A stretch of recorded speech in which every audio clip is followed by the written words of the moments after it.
Alright, what's up, everybody? Back with another edition of Everyday Hoops. Yes, we are back. Today, we're going to be talking about Quin Snyder being the new coach of the Atlanta Hawks and what this does for all parties involved. But first, before we get into it, uh, please hit the subscribe button. Like, notifications, do all that stuff. It really helps out a lot. I really appreciate it. And thank you for watching. Let's not waste any more of your time. Let's get right into it. So we all know a few weeks ago, Nate McMillan, right after the All-Star game, basically was fired, dismissed from the Atlanta Hawks. There's a lot of drama going on over there this season with him, about him and Trae Young, getting into some things. You know, Trae Young not showing up for a game because Nate McMillan told him, kind of, if you're not gonna come and show up and do this, then you don't have to come to the games because of he's injured and all this stuff. And then there's a few things throughout the season of Nate McMillan wanting actually not to be the coach anymore and trying to get out of the job, but the Hawks still wanting to keep him around.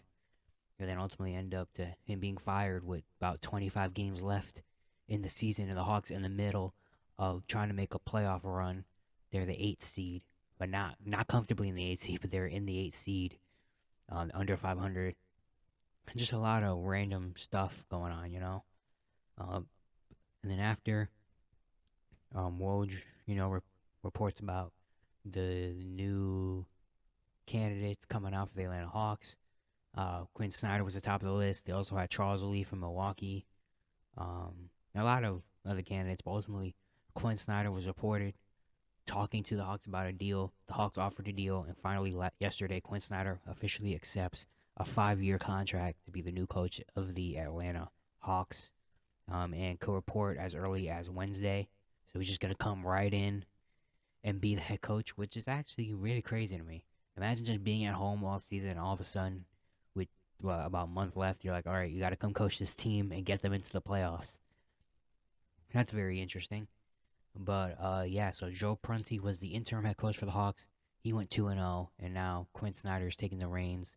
Quin Snyder actually was an assistant with the Atlanta Hawks back in 2013-2014 for them before he got hired as the Utah Jazz head coach, where he coached 8 seasons, 2014 till last season. Made the playoffs 6 out of the 8 years, and not even just in the playoffs. It was like a top regular season team as well. Like, he coached a great team over there in Utah with Forster Gordon Hayward, and Derek Favors and them, and then it turned into Donovan and Rudy. Before last year, they lost in the first round, and then he left the team. Actually, he didn't even get fired; he just left the team, and then the Jazz, traded Donovan Mitchell and Rudy Gobert, and we know what the Jazz are now. But yeah, man, Quin Snyder is coming to try to fix the Atlanta Hawks. The Atlanta Hawks been really struggling this season. Right now, they just actually got back to over 500. They were 500 at the All-Star break, 29-30. Not looking well. The Trae and DeJounte kind of pairing was very off. Didn't look right. Had some players, guys like John Collins wasn't really looking well. Had some injuries. Their bench wasn't good. And there's just a lot of stuff, But then Joe Prunty comes in. First 2 games out of the All-Star break, they win. They beat the Cavs and they beat the Nets. They're 31-30. They're 8th in the Eastern Conference. They're a game behind Miami, who's been struggling for the 7th seed, and they're a game and a half above Toronto, down in the 9. And now Quin Snyder's got to come in and put his mark on this team. But honestly, I think out of all the candidates that were talked about for the Atlanta Hawks, Quin Snyder makes the most sense. And I think he is going to be the one to take this Hawks team to the next level, in my opinion. Quin Snyder had a great offense in Utah. I mean, of course, having Donovan Mitchell helps. But, I mean, he had an amazing offense.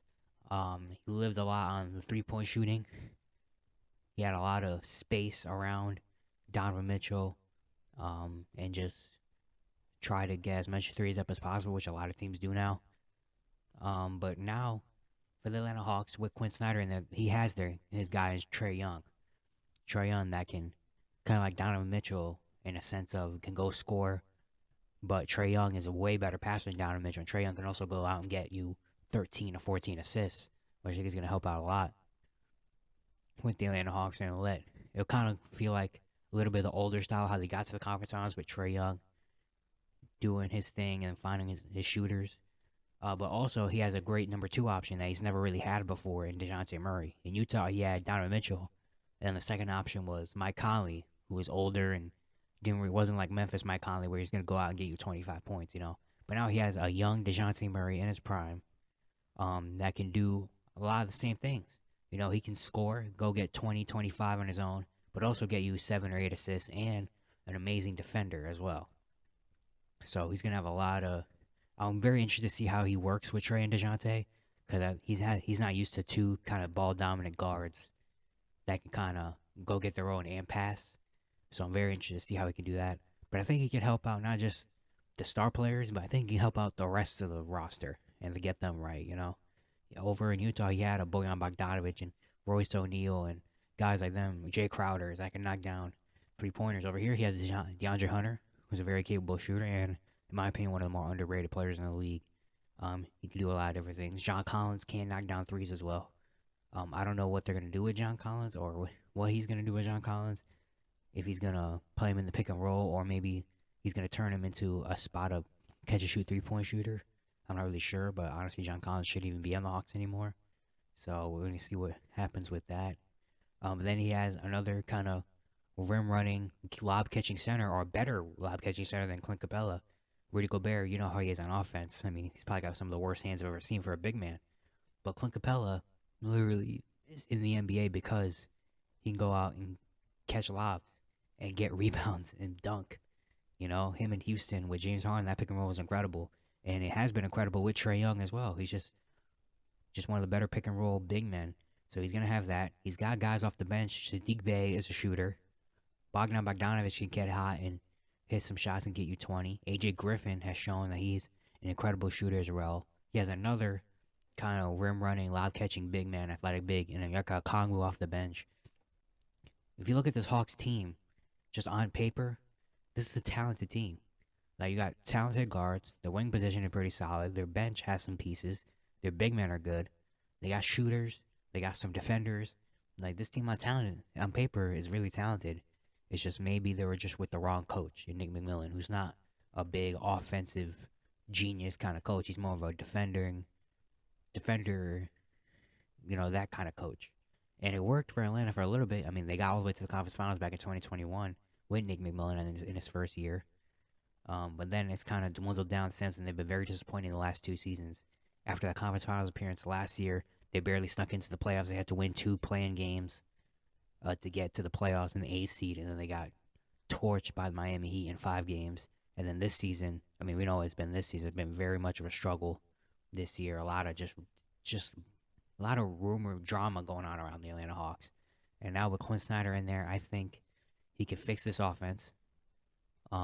He could put Trae Young and DeJounte Murray in good situations where he has shooters around him. He could put the role players in great positions, the bench, in guys like DeAndre Hunter and Sadiq Bey and Bogdan Bogdanovic and AJ Griffin and all of them, knockdown shooters. And for the big men, you know, now he could kind of work a little bit more with pick and rolls and stuff because he did have Rudy down in Utah, who, again, like I just said earlier, very bad hands, not a very good offensive player.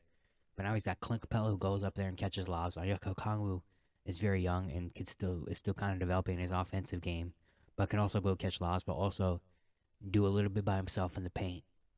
And I think this is a great hire, and I honestly think this is gonna work. I think Quin Snyder is gonna come into Atlanta. Maybe not this year.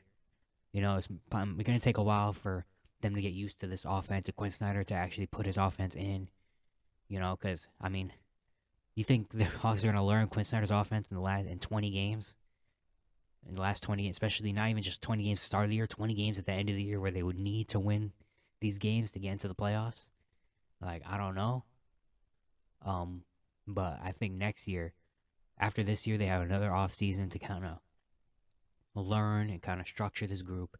And then next year they can come out. I think the Hawks can make a big jump next year, and I think Quin Snyder can be a big help for that. You know, this team has the ability. Trae Young by himself, Leaf Stein has the ability to create a top tier offense literally just by himself. He can go get you 30 and 10 like nothing. You know, and then you have another dude in DeJounte that can do kind of the same thing. Go get you 25, 9 and 9 in games like that. You know, and you got capable role players as well. So there's no reason this offense should not be great. And I think Quin Snyder knows how to make a great offense. And I think he's going to come in. And I think it's going to work really well. Now, am I saying they're going to turn into a title contender in 1 year? No. I'm not saying that. But I'm just saying things are going to look a lot better next year. And they could probably be around that 4-5 range that we expect him to be this year.